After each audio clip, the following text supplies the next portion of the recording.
एक दिन बादशाह को बीरबल को डराने का ख्याल आया। उसने अपना चेहरा रंग लिया और भयानक रूप धारण करके अचानक बीरबल के सामने आ गया।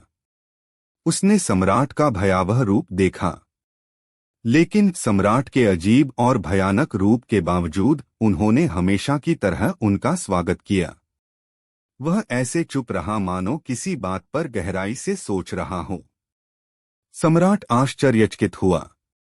उन्होंने उससे पूछा, बीरबल, तुम्हें मेरा भयानक रूप देखकर घबरा जाना चाहिए था, लेकिन इसके विपरीत तुम चिंतित दिख रहे हो।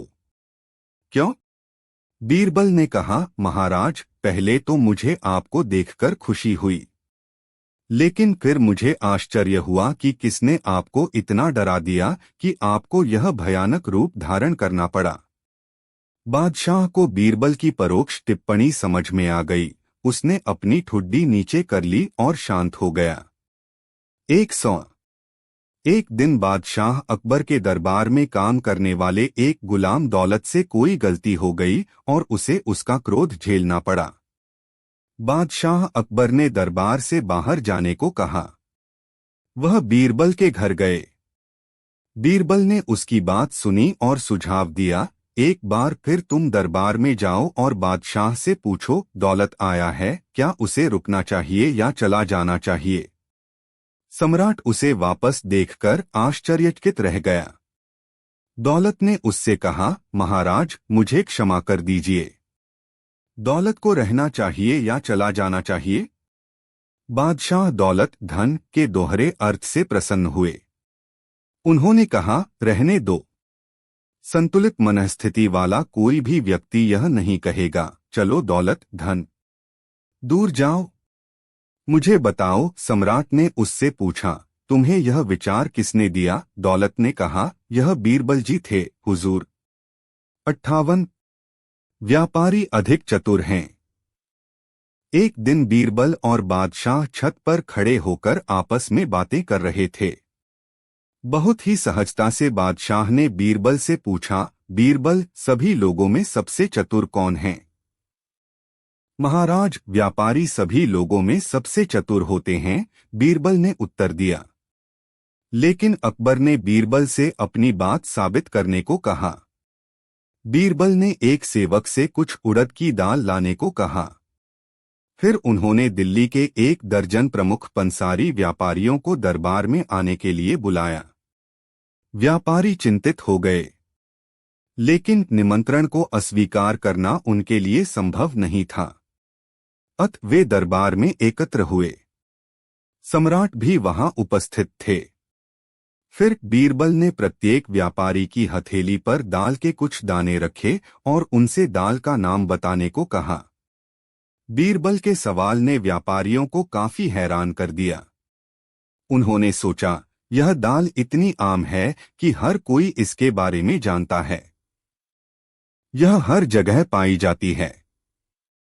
फिर भी बीरबल इसे पहचानने के लिए कह रहा है। इसका मतलब है कि इसमें कुछ गड़बड़ है। हमें इसका जवाब सोच समझकर देना चाहिए, नहीं तो हमें खेदजनक आंकड़े में कटौती करनी पड़ सकती है। अंत में एक किराना विक्रेता ने कहा, सरकार, कृपया हमें आपस में परामर्श करने के लिए कुछ समय दें और फिर आपके प्रश्न का उत्तर दें। ठीक है, बीरबल ने कहा। सम्राट उत्सुकता से यह सब देख रहा था। सभी व्यापारी आपस में चर्चा करने लगे।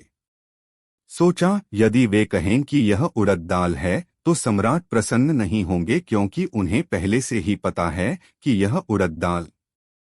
बहुत सोचने के बाद भी वे किसी निर्णय पर नहीं पहुंच सके तो बीरबल ने कहा, चलो इसका नाम बताओ। तभी एक व्यापारी ने कहा, सर, यह मूंग की दाल है। तभी दूसरा व्यापारी बोला, महाराज, यह चना दाल है, लेकिन मुझे इसका नाम ठीक से याद नहीं आ रहा। तीसरे व्यापारी ने कहा, मुझे लगता है कि यह अरहर की दाल है। गलत उत्तर सुनकर बादशाह चिढ़ गए और बोले, अरे मूर्ख, यह उड़द की दाल है। तुरंत सभी व्यापारी एक साथ बोले, आप सही कह रहे हैं महाराज। यही नाम है इस दाल का। बीरबल ने कहा, सही नाम आप ही बताओ। व्यापारी ने उत्तर दिया, सरकार, महाराज ने अभी जो कहा है वह इसी चीज का नाम है। बीरबल उनकी चतुराई समझ गए और बोले, मुझे याद नहीं आ रहा कि महाराज ने क्या कहा था। क्या आप वही बात दोहरा सकते हैं? लेकिन व्यापारियों ने उत्तर दिया, महाराज, हम भी भूल गए हैं कि महाराज क्या है। बोले, अब सम्राट चुप नहीं रह सके। उन्होंने कहा, मैंने कहा था, या क्या उड़द की दाल? सभी व्यापारियों ने एक साथ उत्तर दिया, हाँ हाँ महाराज, यही नाम था। इस तरह उन्होंने किसी भी हालत में सटीक नाम नहीं बताया। बीरबल ने उन्हें दरबार से चले जाने को कहा। जब व्यापारी चले गए तो बीरबल ने बादशाह से कहा, देखा महाराज, व्यापारी कितने चतुर हैं। 48 वह हाथ जो देता है और वह जो लेता है। एक दिन हमेशा की तरह बादशाह ने दरबार में पहुंचते ही दरबारियों से एक प्रश्न पूछा, जब भी कोई किसी दूसरे व्यक्ति को कोई चीज देता है तो उसका हाथ प्राप्तकर्ता के हाथ से ऊपर होता है, लेकिन स्थिति कब विपरीत होती है? यह तब होता है जब हाथ रोता है। हाथ देने वाले के हाथ से ऊपर है। दरबारियों के पास कोई उचित उत्तर नहीं था। जब बादशाह ने बीरबल को निश्चल बैठे देखा तो बोले, बीरबल, क्या तुम्हारे पास कोई उचित उत्तर है? बीरबल ने कहा, हाँ महाराज। जब कोई व्यक्ति किसी दूसरे के हाथ से नस लेता है तो स्थिति बिल्कुल अलग होती है। सभी लोग बीरबल की बात से सहमत थे। 44 लोग आंखों के बिना हैं। बीरबल, मुझे बताओ, क्या दुनिया आंखों वाले लोगों से भरी है या बिना आंखों वाले लोगों से? बादशाह ने बीरबल से पूछा। सम्राट की राय में दुनिया ऐसे लोगों से भरी थी जो सक्षम थे। देखिए, क्योंकि जब भी कोई नहीं चाहता था कि लोग कुछ जाने तो लोग निश्चित रूप से उसके बारे में जान लेते थे। लेकिन बीरबल बादशाह के विचारों से सहमत नहीं थे। उसे ऐसा महसूस हुआ दुनिया बिना आंखों वाले लोगों से भरी थी। तब बादशाह ने बीरबल से अपनी बात साबित करने को कहा। तब बीरबल कपड़े का एक टुकड़ा लाया और उसके सिर के चारों ओर लपेट दिया। यह क्या है? उसने सड़क पर कई लोगों से पूछा। यह एक पगड़ी है, उन्होंने उत्तर दिया। बीरबल ने कपड़े का टुकड़ा अपने सिर से उतारकर चारों ओर रख लिया। उसका गला। यह क्या है? उसने सड़क पर लोगों से पूछा। वह एक मफलर है, कई राहगीरों से उत्तर आया। बीरबल ने फिर उसी कपड़े का टुकड़ा अपने शरीर पर लपेटा और पूछा, यह क्या है? वह एक धोती है, लोगों ने उत्तर दिया। फिर बीरबल ने बादशाह की ओर मुखातिब होते हुए कहा, देखिए महाराज, ये लोग आंखों वाले होते हैं फिर भी असली चीज नहीं देख पाते। यह सिर्फ कपड़े का एक टुकड़ा है, लेकिन क्योंकि इसका इस्तेमाल अलग अलग तरीकों से किया जाता है, इसलिए लोग इसे अलग अलग नामों से बुलाते हैं। और सोचो कि ये नाम अलग अलग चीजें हैं।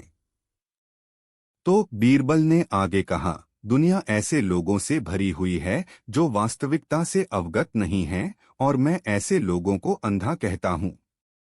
यही कारण है कि मेरी राय है कि दुनिया बिना आंखों वाले लोगों से भरी हुई है।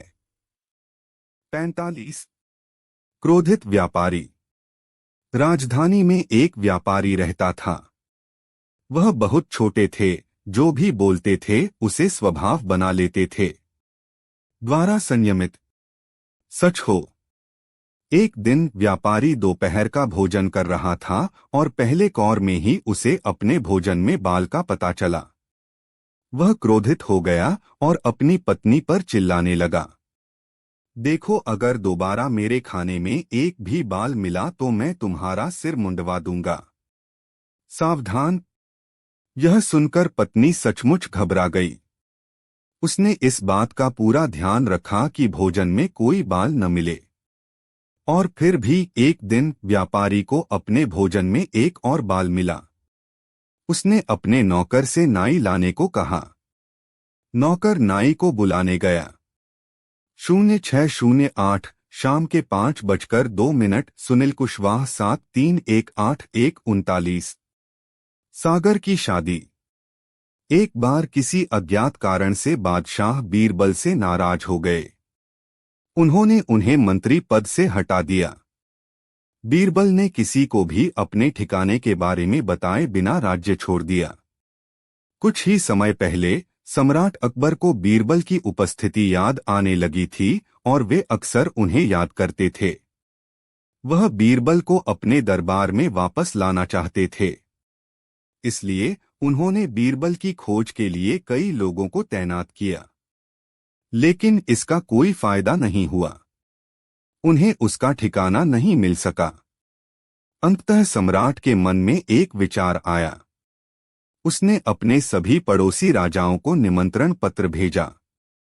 निमंत्रण पत्र में संदेश लिखा था, यह हमारे राज्य के सागर का विवाह समारोह है। आपसे अनुरोध है कि आप अपने राज्य की सभी नदियों को प्रवाहित करते हुए इस अवसर की शोभा बढ़ाने के लिए भेजें। सभी राजा इस विचित्र निमंत्रण से हैरान थे। हालांकि सम्राट अकबर उनके सम्राट थे और इसलिए उनकी आज्ञा का पालन करना उनके लिए अनिवार्य था। लेकिन निमंत्रण का उत्तर केवल एक राजा की ओर से आया। उन्होंने लिखा था, हमारी भूमि की नदियां आपके यहां आने को इच्छुक हैं, लेकिन आपके राज्य के सभी कुएं उनके स्वागत के लिए राजधानी के प्रवेश द्वार पर मौजूद रहेंगे। इस चतुर उत्तर से बादशाह को तुरंत पता चल गया कि बीरबल उस राजा के दरबार में होगा। उसने तुरंत अपना विशेष दूत उस राजा के पास भेजा। आशा के अनुरूप बीरबल वहां उपस्थित थे। बादशाह ने अपनी गलती स्वीकार की और बीरबल को दिल्ली वापस आकर फिर से अपने दरबार में शामिल होने के लिए कहा। 40 चीनी हीरा। अकबर के राज्य में रहने वाला एक जौहरी हीरे काटने और चमकाने में बहुत अच्छा था, लेकिन अधिक उम्र के कारण वह ज्यादा काम नहीं कर सके। एक दिन वह बीरबल के पास आया और उससे मदद मांगी। बीरबल ने शांति से उसकी बात सुनी और फिर उसे एक चीनी का क्रिस्टल देते हुए कहा, इस चीनी के क्रिस्टल को इस तरह से काटो कि यह बिल्कुल असली हीरे जैसा दिखे। अगर तुम इसे पूरी तरह से करोगे तो मैं देखूंगा कि तुम बहुत सारा पैसा कमाते हो। कुछ दिनों के बाद जौहरी बीरबल के पास वापस आया और उसे चीनी का क्रिस्टल दिखाया। चीनी क्रिस्टल को शानदार ढंग से काटा और पॉलिश किया गया था और यह असली हीरे जैसा दिखता था। बीरबल जौहरी की कारीगरी से बहुत खुश हुए और बोले, तुमने अच्छा काम किया है। मेरे साथ बादशाह के दरबार में चलो। बीरबल बादशाह के पास गए और उन्हें चीनी का हीरा दिखाते हुए कहा, यह आदमी हीरे का यह उत्कृष्ट टुकड़ा लाया है। महाराज के अलावा इसकी कारीगरी की सराहना और इसका मूल्य कौन तय कर सकता है। 28 मोची का न्याय। एक दिन बीरबल ने सम्राट अकबर से अनुरोध किया, यदि मैं कभी भी अपराध करता हूं तो मुझे सजा तय करने के लिए न्यायाधीशों को चुनना होगा।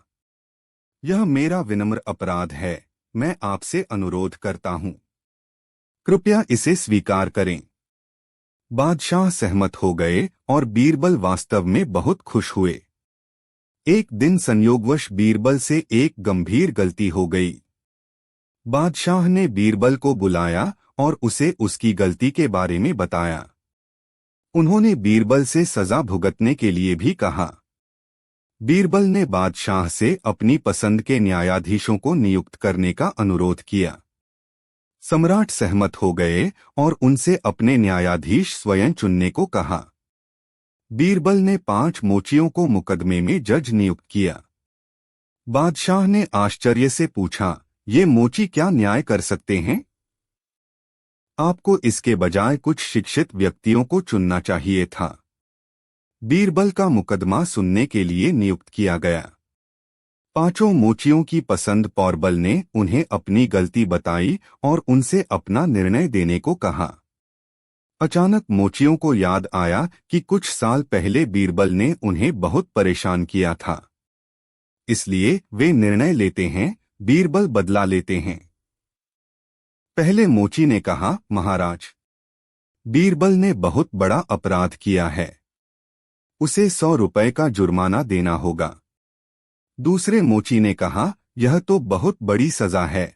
उसने सोचा कि रकम इतनी भारी है कि इसका बीरबल की पत्नी और बच्चों पर प्रतिकूल प्रभाव पड़ेगा और उन्हें बहुत कष्ट होगा। उन्होंने जुर्माने की रकम 20 रुपए कम कर दी। तीसरे मोची को भी 80 रुपए का जुर्माना बहुत ज्यादा लगा, इसलिए उसने इसमें 60 रुपए कम कर दिए। चौथे मोची को यह रकम भी बहुत बड़ी लगी। पांचवा भी अपने साथियों से सहमत था। अंततः कुछ विचार विमर्श के बाद यह निर्णय लिया गया कि बीरबल को केवल 20 रुपए का जुर्माना देना होगा। बादशाह को तुरंत एहसास हुआ कि बीरबल इतना चतुर था कि उसने मोचियों को न्यायाधीश नियुक्त कर दिया और इस तरह बड़ी सजा से बचने में कामयाब रहा। मोची चले गए। सम्राट ने 20 रुपए की रकम को कुछ नहीं समझा, लेकिन गरीब मोचियों के लिए यह निश्चित रूप से बहुत बड़ी रकम थी। 1 साल की कड़ी मेहनत के बाद भी ऐसा नहीं हुआ।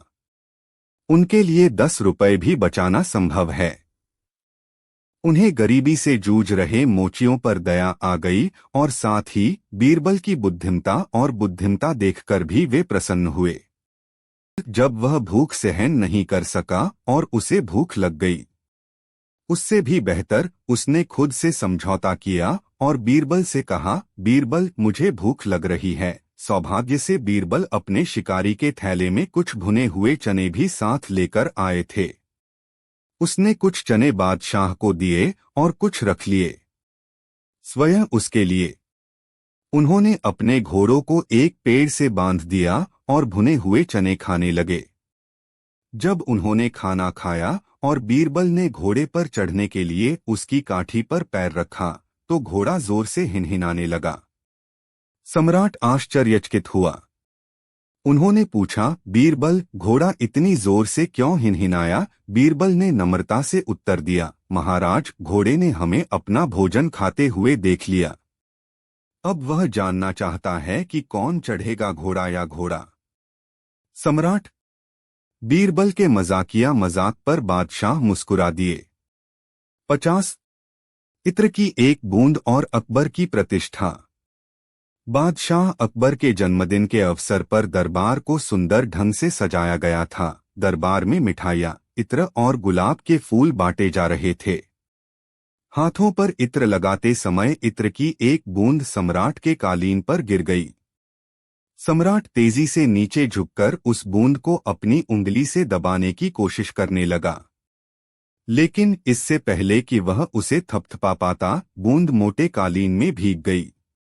अचानक बादशाह अकबर ने देखा कि बीरबल उन्हें उत्सुकतापूर्वक तिरछी नजर से देख रहा है।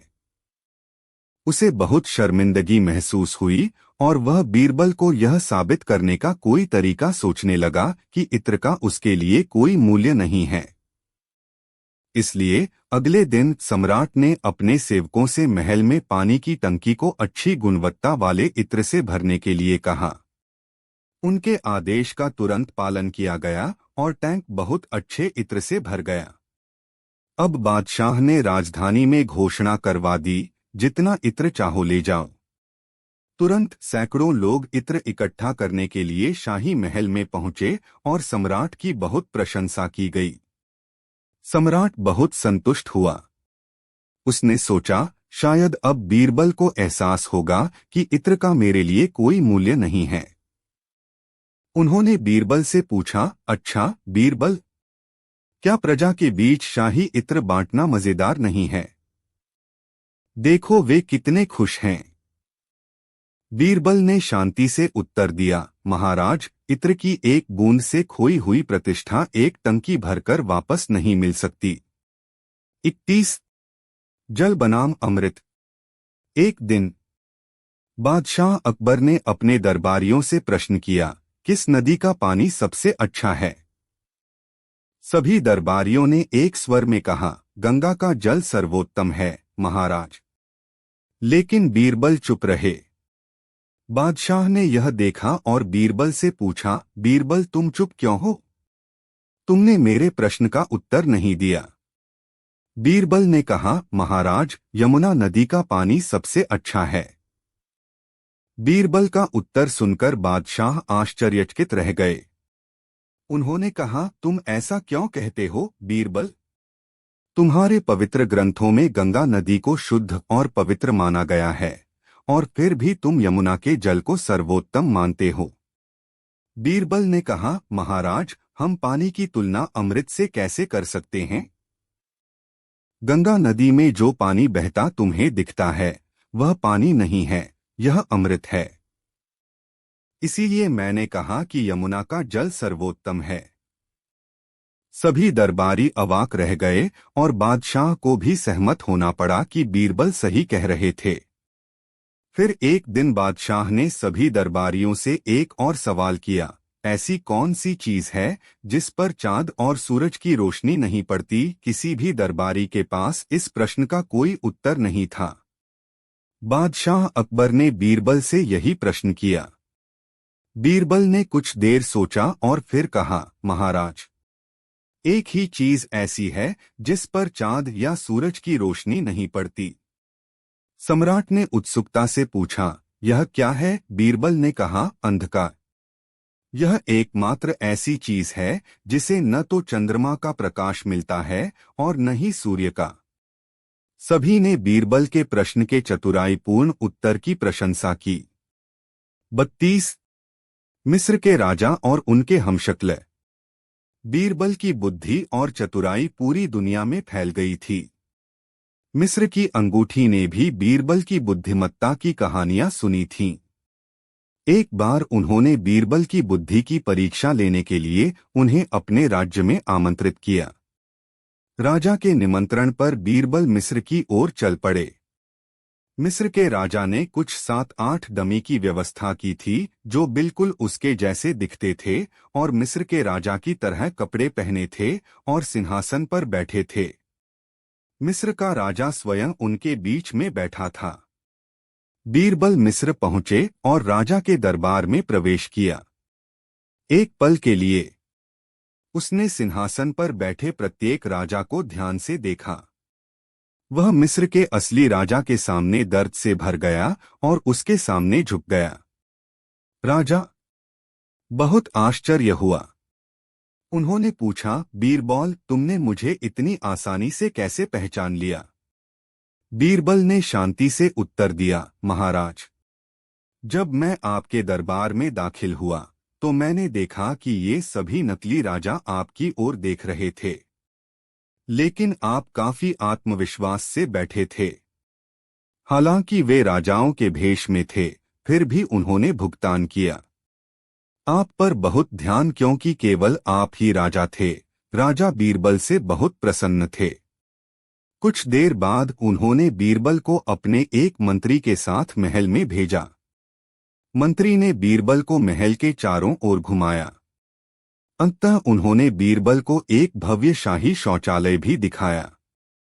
वहां बीरबल ने शौचालय की दीवार पर सम्राट अकबर की एक विशाल फ्रेम वाली तस्वीर लटकी हुई देखी। इसे देखकर बीरबल ने तुरंत कहा, वाह, आपने बिल्कुल सही जगह पर बादशाह अकबर की तस्वीर टांगी है। तस्वीर का प्रभाव ऐसा है कि कोई भी इसे देखकर डर जाता है। तब बीरबल ने मंत्री से कहा, मुझे यकीन है आपके राजा को कब्ज है और रेचक दवाओं के सेवन से बचने के लिए उन्होंने अपने शौचालय में सम्राट अकबर की तस्वीर लगा रखी है। मंत्री अवाक रह गए। वह समझ गया कि बीरबल असल में क्या है कहने का मतलब। तब राजा ने कहा, बीरबल, हमने यह तस्वीर तुम्हारे बादशाह का अपमान करने के लिए नहीं टांगी है, यह तो केवल तुम्हारी बुद्धि की परीक्षा लेने के लिए है। मिस्र के राजा ने तब बीरबल को कपड़े, गहने और ऊंट जैसे कई उपहारों के साथ भारत वापस भेज दिया। तब राजा ने बादशाह अकबर को एक पत्र लिखा। इसमें उन्होंने कहा था, तुम्हारे पास अनगिनत गहने हैं, लेकिन सबसे कीमती बीरबल है। 28 मोची का न्याय। एक दिन बीरबल ने बादशाह अकबर से अनुरोध किया, यदि मैं कभी कोई अपराध करता हूं तो मुझे सजा तय करने के लिए न्यायाधीशों को चुनता हूं। यह मेरा आपसे विनम्र अनुरोध है, कृपया इसे स्वीकार करें। बादशाह सहमत हो गए और बीरबल वास्तव में बहुत खुश हुए। एक दिन संयोगवश बीरबल से एक गंभीर गलती हो गई। बादशाह ने बीरबल को बुलाया और उसे उसकी गलती के बारे में बताया। उन्होंने बीरबल को सजा भुगतने के लिए भी कहा। बीरबल ने बादशाह से अपने न्यायाधीशों को नियुक्त करने का अनुरोध किया। बादशाह सहमत हो गए और उनसे अपने न्यायाधीशों को स्वयं चुनने के लिए कहा। बीरबल ने 5 मोचियों को मुकदमे में जज नियुक्त किया। सम्राट ने आश्चर्य से पूछा, ये मोची क्या न्याय कर सकते हैं? इसके स्थान पर किसी शिक्षित व्यक्ति को चुनना चाहिए था। बीरबल का मुकदमा सुनने के लिए नियुक्त किया गया। 5 मोचियों को चुने। बीरबल ने उन्हें अपनी गलती बताई और अपना फैसला देने को कहा। अचानक मोचियों को याद आया कि कुछ साल पहले बीरबल ने उन्हें बहुत परेशान किया था। इसलिए उन्होंने बदला लेने का फैसला किया। पहले मोची ने कहा, महाराज, बीरबल ने बहुत बड़ा अपराध किया है, उसे 100 रुपए का जुर्माना देना होगा। दूसरे मोची ने कहा, यह तो बहुत बड़ी सजा है। उसने सोचा कि रकम इतनी भारी है कि इसका बीरबल की पत्नी और बच्चों पर प्रतिकूल प्रभाव पड़ेगा और उन्हें बहुत कष्ट होगा। अतः उन्होंने जुर्माने की रकम 20 रुपए कम कर दी। तीसरे मोची को भी 80 रुपए का जुर्माना बहुत ज्यादा लगा, इसलिए उसने इसमें 60 रुपए कम कर दिए।